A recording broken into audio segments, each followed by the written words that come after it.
Hey guys, how you doing? Hello, hello, hello, everybody.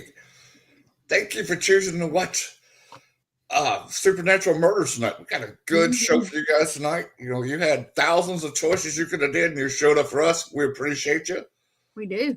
Yes, yes, we do. And this is going to be a very unique, Hi, a very Maria. unique show. Much Hey love back. guys, Go ahead, Lee. Sorry. thank you for watching. No problem. I was just going to say this is going to be a really unique show because this is a place where I lived, Hmm.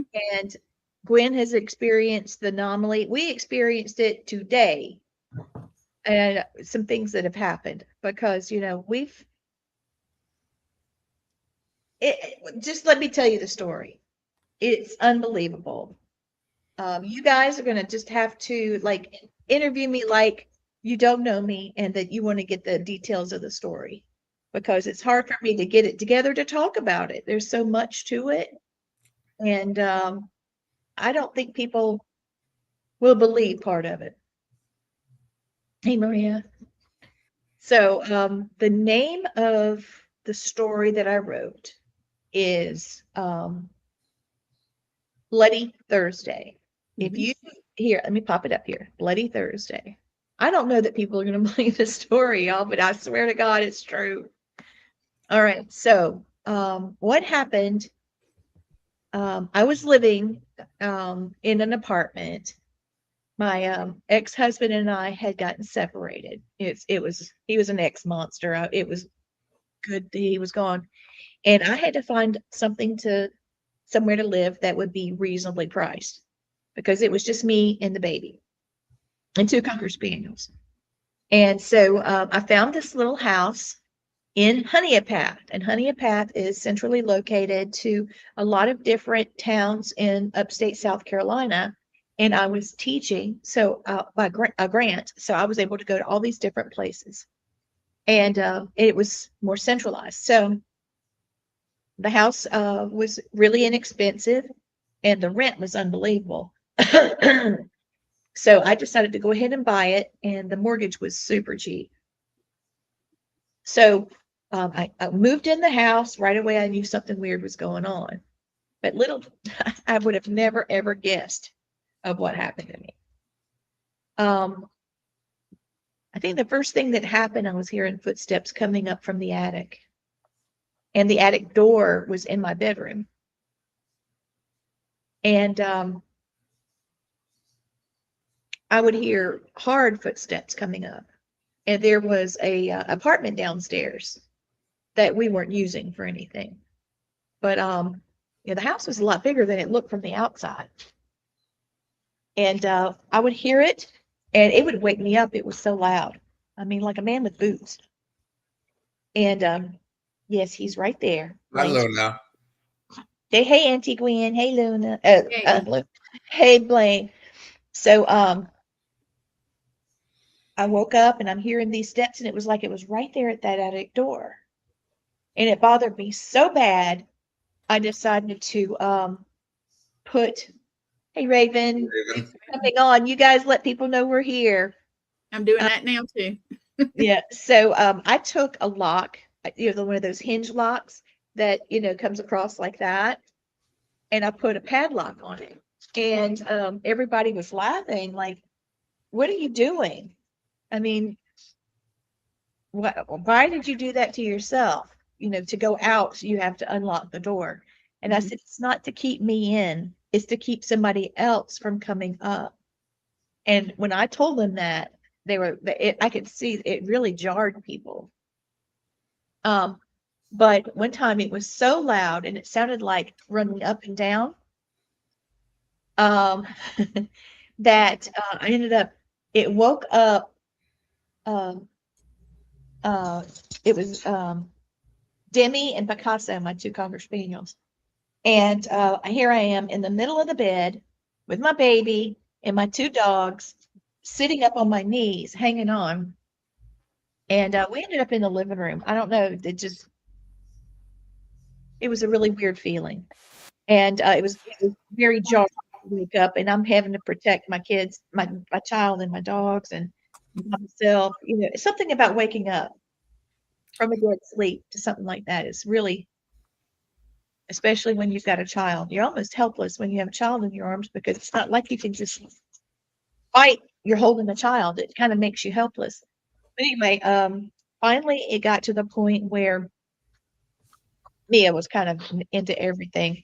And I put her in her playpen and had her in the living room and pulled her around enough to where I could step back from the stove and see her and continue to cook. Well, she had a tendency to throw her toys, and then she would say bye bye, and she'd wave. She started talking early. It's like, oh my God, what is she doing? And I heard bye bye, and then I heard screaming, and I had something coming out of the stove. I couldn't get to her fast enough. Luna just fell. Hold on. And I came around the corner, going like this, reaching out for her toy. And her toy came off the floor right into her hand. And I was like, God, is my kid doing this or did somebody do that? And I couldn't see. Now, why is it that I couldn't see? Why would they hide themselves from me? Because you're an adult. Right. And she would laugh and talk. So, jibber jabber. But when that happened, that was pretty much it. I ended up going to see Mom and Mama Jenny and talk to Dad. And I'm like, all right, what is happening at this house? So that sounds like every day, normal, okay? But then I started having a lot of pranks pulled on me. There was like a puppy that was on my porch, a little bitty puppy, and I went to pick it up, and something said, don't do that. And I touched it with my toe, and bat wings flew out. And it came right at my face, and then whoosh, and I was like, oh my God, who would have put a bat on my porch? Or why would it just be laying there? But that was one of the first things. Then a black cat, a wild, very feral black cat. I was doing some work on the one of the windows, and it was nice out. So I had the window up, the screen was down, and we were sleeping. It was a nice breeze, I don't know how that cat got in the screen. I guess he just pushed it through, but I didn't really see. But anyway, damn cat's in the house. And it came running and ended up in the bathroom. And I was like, well, good, I'll deal with it later. It's in the bath. It's a cat in the bathroom. Who cares? And I was just glad it didn't wake up Mia. And now I've got to go to the bathroom. So by this time, I've met Matt, and we're in love, and he's there. And it was just before we got married. So all of this is progressing. And so I'm like, I got to go to the bathroom. So I went in there into the bathroom, sat down, and the cat is in my bathtub.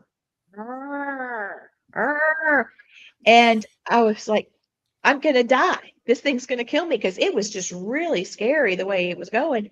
And I kept yelling for Matt. Of course, it's 2 or 3 in the morning, poor man. And what? I said, Matt, come here. And every time I'd try to move my lips too fast or I would talk loud, it would, Finally, Matt came in there, and when he saw Matt, he went up the wall like Jackie Chan, hit the carpet, shot into the kitchen, sliding, and ended up in one of my kitchen cabinets. Now, how it got in the cabinet with the door shut, that was still, I didn't get to see that part. But Mia's on foot. It woke her up. So she's walking around in the kitchen. Oh, kitty cat. Oh, kitten. And I was like, no, baby, back up. So finally, Matt had on his boxer shorts. He took my basket that I had. It was like a little tissue basket. It wasn't like trash can. It was a basket. And it was brand new. And anyway, he had that on his head because he didn't want it to attack his face. He had his boots on. And he had barbecue tongs, and he had mitts on your oven mitts, and here he comes to get the cat out of the kitchen cabinets. And he got that cat by the head, and he started backpedaling, and he was pushing out canned soup, spaghetti sauce, hot sauce. Things are hitting the floor and busting. Hot sauce went everywhere. There goes my flour. Poof, it was in my hair. It was all over everything. It was horrible. And finally, what we ended up doing was Matt ended up getting like a towel or something and wrap it around his head. I was holding the towel and he had the barbecue tongs. We got to the front door. He yelled, "Open the door!" So I opened the door and he threw that cat out the door. Tongs, a glove. He slammed that door and he was like, "Let's go to bed." And he went to lock the door. He just got laid down. He was so tired, y'all. He just laid back. There was a knock at the door. It was my mom and Mama Jenny. They were going to the mall and a flea market, and they wanted to take Mia shopping. And when they came in the house, and I had flour in my hair and hot sauce across my nightgown, and they walked into the kitchen and they saw on the head chocolate sauce. They thought it was blood. Yeah. And Lee, are you okay? And I'm like, yeah, a cat got in my kitchen cabinet. What? A cat got in your cabinet? They're probably thinking poor Matt done tried to half kill you or something. I think they did, because we were newlyweds at this time.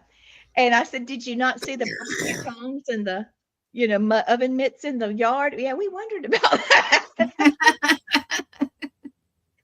So they took Mia, and I told them about the cat, and Matt got up and was telling about the cat, and they're going, "Okay." So they took Mia, and we finally got some sleep. And oh God, it was just a mess. But we would have something really spooky happen.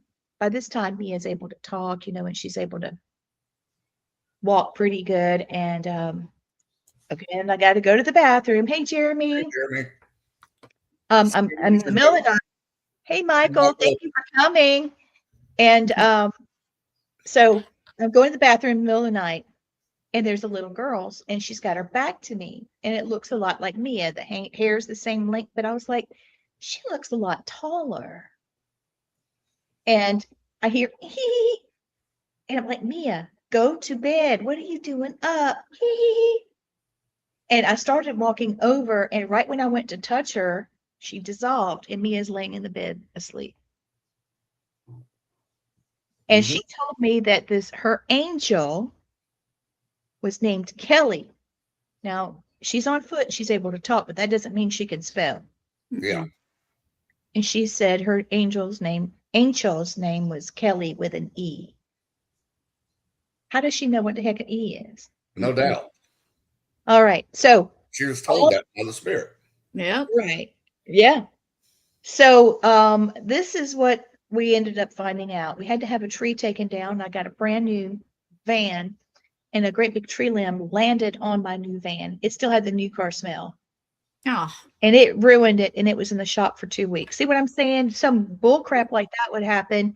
I'd have something spiritual, then bull crap would happen. We had a possum die on top of our HVAC system inside like a duct or something, and every time it would turn on, we'd smell that awful smell, and then it would turn off. And I'm like, "I smell it in here, Matt." And he's running around, "I smell it over here. I'm telling you, it's over here." So we ended up calling James, Matt's buddy, and he's out there trying to help us. And by the time they were able to pinpoint what it was, they had gotten gas masks and put it on. Okay, there's definitely some fuckery going on there. Yeah. Okay. So I forgot. That's my bad. There we go. Oh, there we go. Thank you. What happened? Well, we had to put the banner up. Language banner up. Oh. So they ended up, God love them, they ended up having to dig the carcass out of wherever it was, because I'm in the, "Just hold Mia, sit on the sofa, hold Mia," because they were protecting me from the dead possum. And the last time I saw them, they were in Matt's truck James had the thing in a bag, hanging it out the window like that outside the truck. Both of them wearing gas masks going down the road. Yeah, but Oh. that's I mean, we had to. Oh yeah, it was horrible. So we had to get the thing done. But the fuckery was real, y'all. yeah, it I was. mean, the jokes were hilarious, but the spiritual things that were happening. I mean, people have told me maybe that was like a Loki spirit, a jokester. But Blaine, you told me something when you were looking at it and doing a reading that I found very interesting because she ended up she started showing herself as a woman. Mm-hmm. And not only that, but I've got some information to tell you guys too. Oh, right But on. what did you see? What I saw was a female child about 9 or 10 years old that was a jokester. I have one of those at my house, a little boy named Billy, little bastard. Oh, I want to whoop this child's ass so bad. He will turn on the hairdryer. He'll turn on all the lights in the house, open all the cabinets, slam doors, turn the attic light on. Was he at my house last weekend? No, Billy doesn't Okay. leave the So house. she- Unless he's in the car with me. Just making When- sure. Okay. Oh my God. It might have been Kelly. Mm-hmm. Yeah. Because anyway, I'll tell you that. Keep going. But yeah, Billy, he's a little shit. He'll call 2 or 3 o'clock in the morning. So if you guys get a call from me at like 3 in the morning, it ain't me. It's Billy fucking playing with my phone, pardon my French. No, I'm not sorry about that. So the way I get his little ass, we have a little girl that's 12. Her name is Emily. She's another little spirit that lives here. I always tell Billy, said, you don't behave, boy, I'm going to have Emily kiss you right on the mouth. And he'll behave for like 3 days. Then he'll go back to be a little dick. Oh, Yeah. I yell at that boy. Probably more than my dad yelled at me, and that was a lot. Yeah, you're a little bit bad. Thank you, Billy is me Stan. 2 I didn't times see over. you. I didn't see that Stan had poked up and said, hey. Yeah, we got Stan, Right. Michael, Jeremy, Marla, Yeah. Raven. We got to say that Hey, Raven. even though it's not our network, Stan and Michael have a new show coming out Tuesday night at 7 o'clock. You guys Oh, go nice. watch them. They're good friends of the show and good friends of the network. Yes. They're great people. Yep. I Hey, was talking Linda, to thank you for watching. Linda. Yeah. But yeah, Billy's a mess. Now my other little boy, Sammy, he's like 5. He's the sweetest little boy. He loves Jennifer. He'll follow Jennifer around where Jennifer goes. It's funny because it's Sammy, Bohannon, and Bella, my 2 dogs. So those 3 are wherever Jennifer goes, that's where they go. And when we go to bed at night, Sammy gets up at Jennifer's feet, lays right at her foot of her bed on the bed. Aw. Now, Billy, I don't know where that little pelsant goes. Well, fine. Thank you, Michael. Usually, Yes. sorry, Michael. I thought Tuesday, my What's bad. the name Wrong of- day. Hey, guys, But- put in the comments. How does yeah, your he's show? a pain. Go ahead and tell what you're telling about Kelly with the E. Oh, no, I was just telling Michael, you guys tell us the name of the show and how people can watch. Let's pop that up too. Yep. Or you can send it to Gwen and she'll pop it up. Oh, well, if you send me the poster, guys, I saw you had one. Send me the poster and I'll put it up for you. Yeah. So, all right. So I think it's a child spirit too. I was worried about that. I wasn't really sure, but seeing her like a little girl with her back turned, and she just thought that was the cutest thing. It was so funny. It wasn't funny. It wasn't nothing about that funny. A spirit between me and my daughter, and I mean, she was as solid as, and I can hear her making the noise.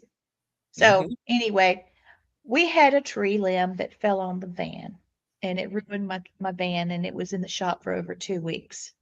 And so my husband Matt decided, okay, it's time to take that tree down.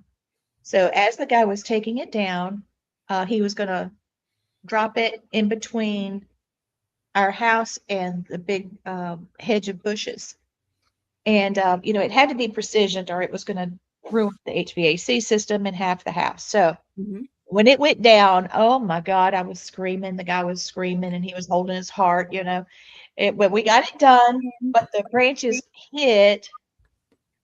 I wondered if it was astral projection, Linda. She said she sees solid figures can be astral, but this one wasn't astral. This no, was not an this actual spirit. But we see them so well, we see them as solid. yeah. So the siding came off the house, which was no big deal. Matt could just put that up with nails and whatnot. But what he saw was very interesting because he uncovered bullet holes in our house. And what would bullet hole? And he knew what caliber. Matt, what caliber was the gun, the bullet hole in the house? A 45 what? It was a 45 ACT. He took his pocket knife. What? ACP. Okay. He took his pocket knife. I know exactly. I keep those rounds myself. So he took his pocket knife and got the bullet out of the house. And he was like, "This is like World War I. What is it doing here?" I said, "Well, the house was built in the early 30s, but what gunfire in the Mill Village?" And so Matt started looking, and meanwhile I'm thinking, "Oh God, this is getting bigger than I wanted it to." I'm really overly focused on running my business and taking care of my daughter and the pups, and I'm newlywed now. So, I had a lot on my mind. And he comes back with James's father, Joe, and they disclosed something to us. They went over to the mill and got on the roof, and they found those shells all over the roof. And Joe said that he had been over there years ago, and there were machine guns on the top floor where nobody was allowed to go. And I thought, what in the world? Okay, so here it is. And Blaine, I'm going to ask you to astral project in a minute, so just be ready. I'm already ready. All right. So this was in the 30s. That was the Chicola Mill. It ended up being built onto several times. This is massive. It just on the left side where the cars are, it goes way back, like halfway down the block. This was directly behind my house. I was on the street over from the one that's beside the mill. The mill was basically abandoned, and people could go in there and stuff, but you had to wear boots. Grass was starting to grow and that kind of stuff. But this is what it looked like when I went back like 3-4 years ago. Wow. Yeah, there's been a fire, there's been a lot of stuff. And now it's flat. The town got like $4 or $6 million to take the whole thing down to the ground, and now they get to develop the land. So what I'm about to explain to you guys, I feel like it's like the town is taking it back. They are. So that's what it felt like, because here, that is the memorial that was erected for 7 people. It was dedicated in 1995, but this happened in 1934. There was some union organizers coming through the South from up north. Yeah, taking it back. And they were trying to organize a union. And the sad part about what happened, the sad part about it is that there were a lot of people that got, they thought that this was going to be their answer, because this mill is actually what instituted 8 days a week work. So they never got a day off. 8 hours a day. Yeah, 8 hours a day, and they would do 10, 12-hour shifts. But then they started doing the swing shifts and stuff. But what ended up happening, people were just sick and tired of having to work all the time. And it was filthy. People talked about how filthy it was. They didn't notice how bad it was until they went to lay down. And when they lay down, all that textile cotton and dust would come out of their hair and their clothes, and they'd take a bath and it would blow it out of their nose. And I'm very sensitive to this because my grandmother worked in the textile mill majority of her life, and she died from COPD from working in the textile mill. She never smoked. Yeah. So it killed her. Now she was older, and I know you have to die of something, but that's what it was. My great aunt lost her eye. A piece came off of one of the looms and hit her in the eye and split it in half. So she was blind in one eye from working in there.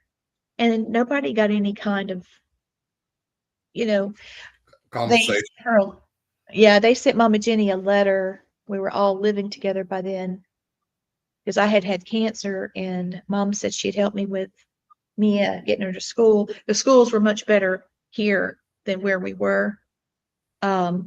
She had been going to a really neat school, a little Montessori school, which I went to school for teaching. And these are the best. They learned through play. Well, when she got over here, it took us 2 weeks to get her caught up. So, and our school district where I am now was like number 7 in the state at the time. So I was glad that we moved and that I had Mom's help, because I was also working a job and I wouldn't be able to pick her up from school, and I didn't have to pay the daycare by the time all was said and done. But I never talked to Mama Jenny about the fears that she had working in the mill. She always talked about how when she went to the mill, her apron was always starched, and she had her little handkerchief in her pocket, and she had a basket that she carried as a purse with all her little tools in it, and her flowers on her basket matched her handkerchief in her pocket. Mm-hmm. How every hair was in place. She kept her lipstick on. There's just a certain amount of integrity you have to maintain even when you're working that hard. And, they got a house to live in. Mama Jenny's mother was mostly crippled, but she was able, that's a whole nother story. It involves the Hat Man. But anyway, she was able to get back on her feet enough to be able to work. And therefore they got a mill house. So, it was pretty cool how these things helped them. But all in all, this experience was horrible for them. I mean, overall, if you look at it now compared to back then, what we have now. Here, let me show you. Let me just show you some of these pictures, and then I'll show you something else. There's just so much to talk about with this. All right, so here's the women and men that worked 1934 in one of the weaving rooms. And I guess you can tell they're all wearing similar dresses, and they have aprons on. The men have overalls. And most of them have short hair because they didn't want it to get caught up in the machinery.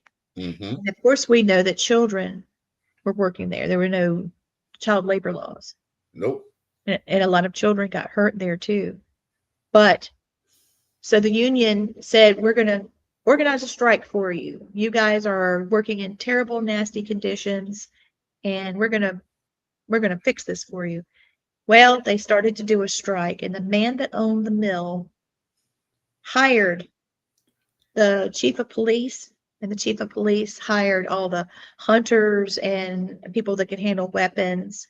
And they walked around the mill with it looking like that. Okay. And it turned almost into like a concentration camp kind of feeling. Mm-hmm. You had to eat pretty much at your station and all that nasty air, all the stuff. And they just didn't get any time off. And so when they said they were going to go on strike, just like the poster, I'm going to pop the poster up when it says, Honeypath, South Carolina, when the mill gates closed, gunfire opened, workers ran, bullets followed. History didn't end here, it stayed. Yep. And that's what happened. Well, you got to figure too. A lot of those strikes they bring these union busters. It had to be run by the chief of police, but he'd go empty his jail out and get the murderers. Yeah. It had nothing to lose anyway. He told them, "Look, I'll cut your sentence back if you go help us bust this union up." And 90% of them said, "Hell yeah, I'll do it. I've already killed before anyway. What's the big deal killing again?" Right. And So- just some of the stuff that happened in that era, there was no safety regulations. OSHA would have had a field day in places like that back in the day, but there wasn't such a thing of it. And they're just lucky they actually got paid with money and not with what some people Real. call clackers or and you could only buy stuff from the company store and live in a company house. They owned you. They made sure you were in so much debt that you could never leave.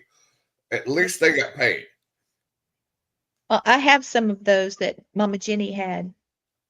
They're So coins. they did pay them in clackers. They paid them in Mhm. coins or clackers that were only could be used at the store owned by the company. Now, I have a story. Most of the stories that I am talking about in reference to tonight is in my book, Family Spirit, 5 Generations of the Supernatural, because I grew up on in a mill house, then bought a mill house, and then I bought 2 more. So Yeah. You live in a Good mill house, houses. 2 of them. yeah. So I don't like living beyond my means, and I'm completely comfortable here. And my dad used to say, "You can go anywhere in the world from this house right here. You don't have to prove anything to anybody." And as a kid, I worried about being bullied, and I was a lot, really bad. But I learned how to say F you when I needed to and mean it. Yep. But here's my book. Okay. I bring Great this book, by up. the way. Thank you Go so buy much. it. So you were just talking about the mill store. Mm-hmm. Well, Wait, you gotta finish your first story first. You jumping. well, Finish your first one. Come I have on. a ghost story about that one too. Yep. So, all right, so let me show you what happened. The men were on the top of the mill, and they were doing when the gates shut, they're like, "No, we're going on strike, and you better not. You're going to get shot. We're not going to have this." Fishing a barrel. And when the gate shut, the machine guns came out, and they started firing into the crowd. Now, here's what hurts a lot, besides the fact that these people were just trying to fight for their own rights. It kills me, but they got shot in the back. Yeah, that's coward's way. So here's their tombstone again. Okay. Claude Cannon, Lee Crawford, Ira Davis, Tom Yarborough. If you look this up, that last name is spelled differently in certain places, but that's the real way he spells it, by the way. And then E.M. Knight and Maxie Peterson, C.L. Rucker. So all of these men were shot in the back. They did not die right away. Some of them did, some of them didn't. But they were pulled away from the guns and the shooting into the mill houses. People were taking them into people's houses. And with my being that close, I'm positive that there was a victim in the house that died. Positive. I guarantee it was. But all the people that died were men. But numerous people were shot, including this beautiful lady here. You see her wrist? She was shot at. Yeah. And you can see the blood on her dress. And look how she's so young. Look what is going on. She's Look probably at that child in the background, scared. Look. Oh, yeah. Terrified. This happened that day. Look at her leg. It's bandaged too. Yeah. And Yes, she it had to go is. back to work. She had to go back to work. They were told, bury your dead, go back to work Monday. If you don't, you'll be out. You will lose your job. And you would come home and all your stuff would be in the yard. Oh, And yeah. if you were lucky, one of the other neighbors that work in the mill would bring you and your family in, and they'd let you live on the back porch until you found something like that. Yeah. Jenny took in a lot of people. Blaine, you met him when we went to a festival together, the Youngblood family. Yes. Oh, Yes. They came up and asked me how Mama Jenny was doing. You probably know them, Gwen, because of they do. competitions, barbecue competitions. We met. It was something uptown, but anyway, yeah, I have met them. Mama Jenny helped raise him, and it was because somebody in his family lost a He's job. very grateful. Even now, he is very grateful. He very talks sweet about man. Yep. So I just had to show you these ladies and men, and one of those in that group ended up being one of these. And here's their funeral. And they were told, go bury your dead. You've got to come back to work. If you're not here, you're going to be kicked out. So that's the size of a funeral they had for striking workers that were shot and killed. Wow. Murdered. They were murdered. Yeah, murdered. Okay. So with it, this is a serial killing. Yes. There's a plot, a murder for hire, even. What a nasty mess. So it's perfect for somebody that died to haunt my house. I don't know if this was a child that died in there. Maybe she got sick. Maybe she got shot and it was later that she died, because there was a huge cover up after this. Because look, where is it? There. New York Times even covered the story. I had no idea when I bought this house that this even occurred. My husband was telling me about it, and it blew me away. I just had to hold my head in my hand and was like, what is going on? So here's another one. 15 were wounded. Okay. There was more than that. That's just what I don't think that's right either. Well, No, Blaine, that don't feel right to you either. Guns, if they were using the guns, I think they were using what it's called a bar. That's what Bonnie and Clyde used. They stole them out of the armories, and they were World War I machine guns. Yeah, that's what they used. They would fire quite a number of bullets per minute. And they're using 45 slugs for the ammunition for them. And I shoot 45s, and it is a big round. It will put a big hole in you, even from a distance. And they had rooftop advantage too. They were just sitting down picking them off like fish in a barrel. Yes, they were. Yes, they were. Marla made a point too, and I think we've talked about this before, how the little girl could have been shot by one of the stray bullets. Yeah. That's what I'm thinking. Exactly. She's telling me now I was hit by a bullet in my back. She got hit in the back too. She was trying to run. That's so sad. 9 years old. Well, yeah, she was trying to tell my husband that we needed to go, that it was her house. And Matt said this was like a dream state. Poor thing. Poor Matt. He always has this kind of stuff happen. But if something's going to happen, it's to him. But she was saying, this is my house. And he was like, this is my house now. And I'm positive she's the one that was going up and down the steps from the basement. Positive. Because when I saw her come into the bedroom one time, she was coming from the basement. Yeah. And it was like, it had a full eat-in kitchen and enough room for a living room. Thank you, Linda. This is the gun that, let's look. Hold on. Yeah. See that guy? Is that the right one? That is a bar right there. Yes. Okay, well, there it is. That's what they had. Can you imagine knowing that you're going to shoot into a crowd of people? This is like mafia stuff, y'all. They didn't care. The people that they didn't care. That's sad. What do you think about it? Okay, you're already in jail for murder anyway. What do you got to lose? Yeah, and the sheriff says, "Hey, come kill some more people. Come on." Yeah, we'll let you off with a warning for killing somebody else. Yeah, if you kill somebody I pick, then we'll let you off. And I can see them giving them alcohol or whatever. That's exactly what they did. They fed them with alcohol. Yep. Maybe gave them, $5-6, which back then was a shitload of money. They were rich. They had a bottle of liquor. They out of jail. Yeah, carte blanche to go out there and just shoot as many as that gun would let them shoot. I'm surprised there was not more dead because I've shot a bar. I've shot into a tree. It effed up a tree.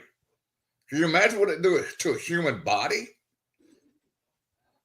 Matt will tell you, those things were vicious.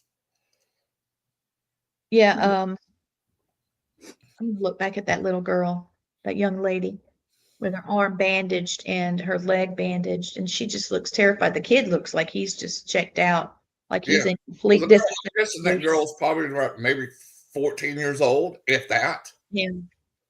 Now she could have gotten hurt from running Yeah. because when they started shooting in the crowd, you know those people were moving. She could have Yeah. gotten knocked down or anything. You don't know. There's blood on that skirt right there. Blood on that pose. Arm, leg. Look at her hand. Yeah. The one is bandaged and the other one's like it's covered in blood. She has really seen some horrible stuff. Yeah. Yes, she did. So Kelly with an E stayed with the family after we figured out who she was. And she stopped. I mean, I just sat down and was like, you've got to stop with these pranks. We'd like to talk to you. And she stayed with us for the longest. And she even moved with us when we came to where we, oh no, I got the hiccups. Where we are now. Mama Jenny was able to see her and talk to her, and Mom too. And Mia would still talk to her. And I think Mia's love for her kept us from feeling like she was a threat. Yeah. I never felt anything that was a threat. I felt, if anything, she thought she could grow up with my child. She was an attention seeker. To this day, she's still an attention seeker. Yeah. We know about all the keys that have disappeared from your house. My ring that was sitting in the middle of your driveway that wasn't there when Lane, tell down. Yes, it was. Tell it. Me, Lee, and Gwen and Matt were out there looking, just combing the driveway. The spot where the ring ended up at was not there when we looked, because I double checked. Gwen looked, Lee looked, nobody saw it, and all of a sudden Gwen goes, "Is this your ring?" Is that it? Yeah. It was in a spot that we had already looked at. So she messed with it, and I was proud of my ring because it's an Elvis Presley ring. It's just TCB on it, taking care of business. And she didn't hurt it though. She just put it there. Yeah. She just put it there. She's a prankster. And tell them about the keys. Okay. Which time? There's so many. We'll go the second time or third time. Well, I was talking about to Mama and Mama Jenny over at the house that I really miss Kelly. I miss Mia being able to talk to her and her be there for her. Mm-hmm. And I have an Alexa show device in the kitchen. And we talked about it for a while. And, you know, some people would call that summoning. Of course, we didn't know that's what we were doing. We were just talking about missing her. And Mama Jenny was real big about saying it. I said it, Mom said it, but Mama Jenny was real strong. And then the Alexa show device popped up. I wish I'd taken a picture, but I was so stupefied I couldn't get it together. It said, hello, my family. I love you. I miss you too. You'll always be part of my life. And there's like another little sweet sentence, and it said, I love you, Kelly. And it was spelled Kelley. And I kept staring at it. I kept staring at it like my eyeballs were going to take a photograph of it, you know, and eventually it went away. But, you know, I was looking at Mom and Mama Jenny, and we're all, you know, our mouths are hanging open. So that's just an idea of how she lets us know she's here. She's there right now. Yes, she is. She keeps popping up behind your head. There's no reason I know that. Oh, wow. Well, she's a mess. All right. Well, I made the comment that I was asked by an opportunity to move to another city. And Matt and I were laughing about it. And I said, I don't see that happening. He didn't either. And I said, I don't know. If we went to the city they're talking about, at least I could get a haunted house. And he's like yours isn't haunted. And I said, it's not haunted enough. Lee. They showed you. Yes. They showed me big time. It was horrible. Can I tell him? Please. I get this call this morning. Yeah. I get this call this morning. It's my sister here, and she says, come in. And I was like, what's wrong? Because if she calls me certain hours, something's wrong. And she starts like not giggling and but kind of like, well, Matt lost his keys. And I was like, what do you mean he's lost his keys? That's never happened. That just never Matt happened. don't lose I'm his the keys. one. He just I don't lose do. them. Yeah. Like She all loses the them time. all the time. Yeah. But yeah, and she went to explain to me that they've looked everywhere. Matt had to go somewhere. He needs a key to his car and blah, blah, blah. And I was like, okay. So because we've had this happen before, I go and I look everywhere. And that may not make sense, but I have found keys in Wisconsin before that were missing from me. Here. And I'd been through 3 airports. Yeah, and they weren't there. But yeah, so this time I'm looking in my car. I checked my jacket. Yep. I checked the jacket twice. I gave it to you, and you were trying to figure out how to turn it on. Well, it was a heated jacket. Yes. So you checked it and was okay. Here's the charging thing, and this is where I run the cord, and I hold it nothing in the pockets because I was putting it in a vacuum thing, and they would have made me open it up had something probably been in it. So no. Yeah. So she's checking it and checking it. Yep. 3 airports. And then she goes to put the jacket on, puts her hand in the pocket, and there's the keys. I'm like, what is that? And then I was like, okay. Wait, y'all missing something? No. Do you recognize these keys? You know, and I was like, oh my God. And I'm looking up here, you know, where my keys hang. And I'm like, Gwen, how did you get my keys? And she said, don't worry, I'll be back. And, you know, it was like 2 days. Yeah, Kelly likes keys. So she's moved my keys at your house. I always put them on that table where I sleep on that couch. Well, they'll be over there on another table. They'll be moved. And none of y'all moved them because nobody, y'all went to bed. Y'all were dead. Y'all were out. Yeah, why would we? Yeah. Yeah. Y'all had no reason to. I'm like, we definitely. She moved your ashtray on the porch that time because we she sure did. I forgot and then we turned around and it was back where it was supposed to be. Now, Gwen went with me to Tryon, North Carolina, to a Christmas event, a Christmas show. Oh, it's so pretty! All those beautiful lights. Anyway, I had to stop and get gas and go inside and get something to drink. There's a console in my vehicle. And I don't like putting my cell phone on the console to charge because it's a wireless charger. I don't know if it's the case because it's an unboxed case or what, but it makes my phone heat up. It gets hot. Big time. It says on the screen, it says, you know, it must cool. I can't talk at all. Cool off to use. Yeah. So, and I've got to use my GPS. So I just plug it in, you know, with a cord and I just keep going. Well, I just plugged it in and I had it over to the side away from that pad. And I had gotten my gloves and went in, got gas, got something to drink, So, I mean, I've put my phone there several times. I'm using my same system. Well, it's time for us to go into the equestrian center. We go in and I remember getting my phone, getting my gloves, putting them on because it was cold. And so we were going in and I did whatever and we took pictures and had fun. And then we were getting back in the vehicle and I went to put my phone down. I couldn't because this big wad of keys was in the console. Yep. So I had to flatten them out and put my gloves on there and then put my phone down. When I got home, I said, Matt, you can't leave your work keys like this. I had him at Tryon, North Carolina, and I went to hand it to him, and he had this look on his face because he said, I locked them in my car. Yeah. Yep. And so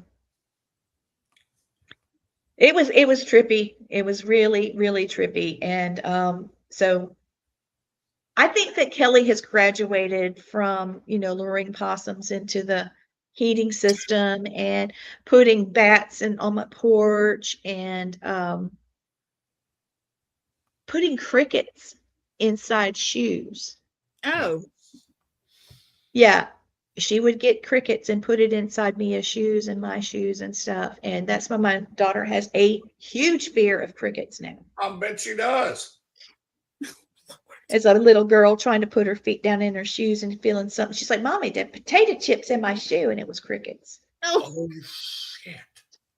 So, yeah, this has been an ongoing thing for Matt and I've been married almost 30 years. So 24, 25 years. Mm-hmm. So I did find a little PowerPoint. I used AI to summarize. If it's screwy, I'll just take it down, but here it is.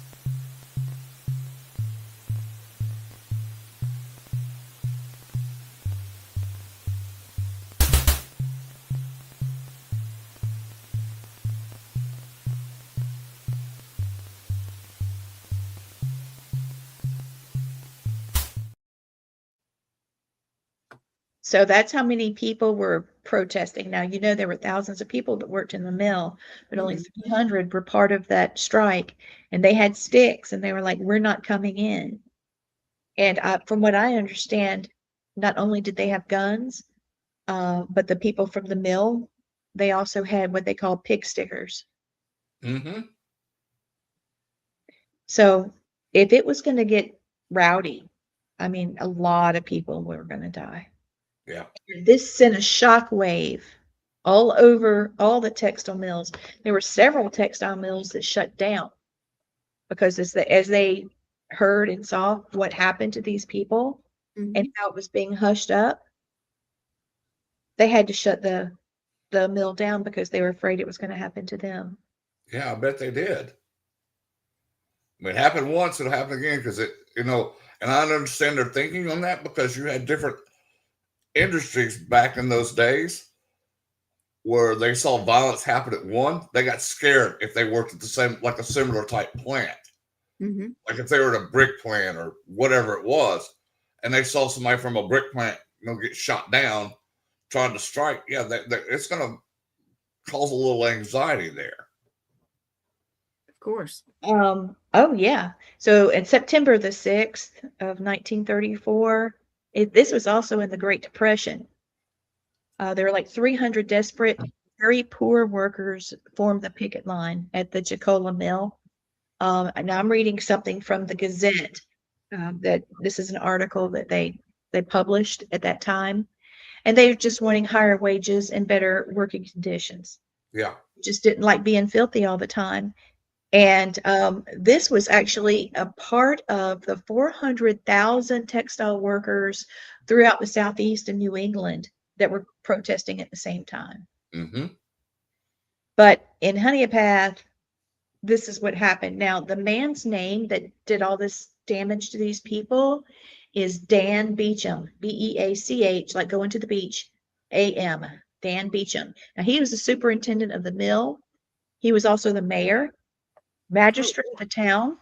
Mm-hmm. And he basically paid for an armed posse of strike breakers, that's what they called them, to fire into the crowd of strikers from inside the mill. Okay. And like I told you, he had the chief of police in that group. 6 died, 30 were injured, what like Gwen said and what Blaine said. I know that there's more. I know that there were more. Yeah. Here's the thing. Dan's grandson, Frank, in 1995, found Dan's journals and wrote a book in protest about what his grandfather did. Yeah. And so this documentary came out in 1995 when they put the monument up. And it's horrible. There's a music video that's called, it's about the massacre, and it's by Matthew Grimm and Red Smear. But there was a brutal crackdown after everybody got shot. The National Labor Relations Act was signed. This would have been in 35. President Roosevelt did it. Mm-hmm. And then in 38, he established the 40-hour work week and established the minimum wage. And then curtailed child labor. Did it again, child labor. So there's a big study in the American Journal of Sociology that talked about right to work laws and the inequality of the power that these people had to do this. I mean, this was, like I said, a very, very sad situation. Very sad. But then there were still some old attitudes in the South. They still felt like the rich man needed to stay rich. It took a long time for the South to come out of this. Yeah, it did. It did. Because I know here in Alabama, Sloss Furnaces was a place that made iron. Mm-hmm. And Yes. up until that law was passed by Roosevelt about paying them a fair wage, they were still getting paid with clackers at the company store. And the federal government had to come in there and go, no, you can't do that. You have to pay them a living wage, is the words they said. Now, they probably only paid them like $1 an hour, and I think the mill was open till like 78 or 79 when they finally closed it down.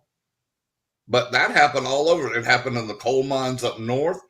It happened at the textile mills, at the brick factories, everything that was a business that made money, lumber yards, all kind of businesses like that had to start paying people and give them 40-hour work weeks and put up safety precautions to keep their workers safe, because they didn't care. And because all you were was another number. If you died, they just replace you within 5 Mm-hmm. minutes of dying. And there was another one that they worked till he was dead. Yeah, it was cradle to grave type job. It was. They owned you. All right, so I'm reading this this little section. It's called A Small Town Dictatorship. There was a man, R.A. Adkin, and his wife Ethel. And Adkin was 19 years old. He met his girl Ethel. He was a farmer, and he quit farming, got married, and went to work in the mill so that they could make more money. And Ethel started working at the mill when she was 14. Okay. At the time, the mill had 2,740 people. The mayor was Dan Beecham, and he ran the mill. All right. So even though Atkins was working in the mill, he was also kind of a high-paid guy. He was doffing the warp, and he was making a whole $12 a week. Ooh. That was the new minimum wage. And she got paid, what did she do? She was getting paid.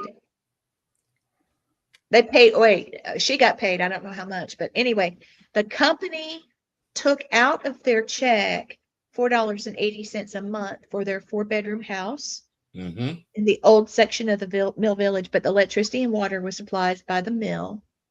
And they went on talking about you had to live tight. Everything you could do to raise a dollar then, in order to live, you had to do it. Yep. So when the union started organizing, it was about 8 months before this thing happened, 600 mill workers signed up. But Atkins said he wasn't going to join because he knew what was going to happen. And he said the only thing he wanted to do was belong to his church. And that's the only thing that saved him, because a lot of people he worked with got shot. Mm-hmm.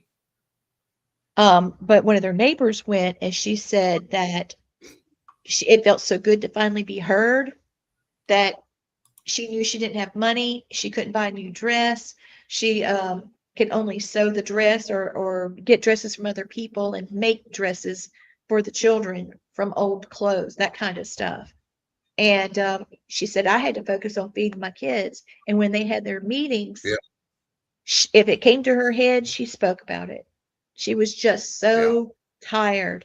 She said she felt like she was going to die from the work.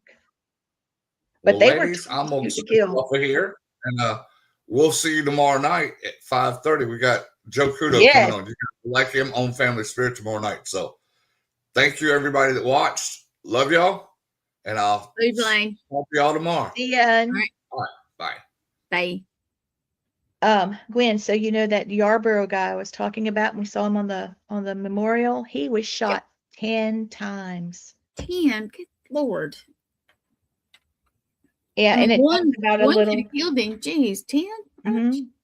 One boy was shot in the leg, and they had to work on his leg, and they ended up going back over, and the child was dead. So there were children that died. I don't think they were reported though.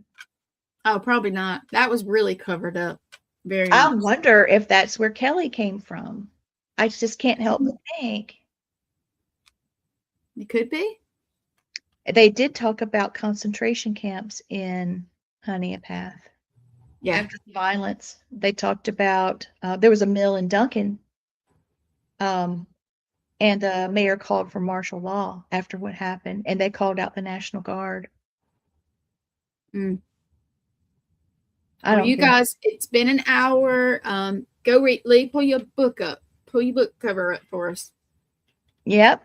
Now they have a lot of book, and I lose. Forgive me, but I do lose count. I'll be real with you. But go check them all out. But this one has old school stories that I have read them. I've heard Mama Judy talk about them. I've heard Lee talk about them. Matt, and they're great. Go read it. Go buy it. Go read it. Look it up. Yep. I think during those all of them are good. Yep. I think that was the perfect storm to make hard times. If you throw the Depression in, World War I, poverty, greed, all of that. Yep. That's where all of that landed. So I tried to capture all the stories I could. Oh, So you did thank great. you.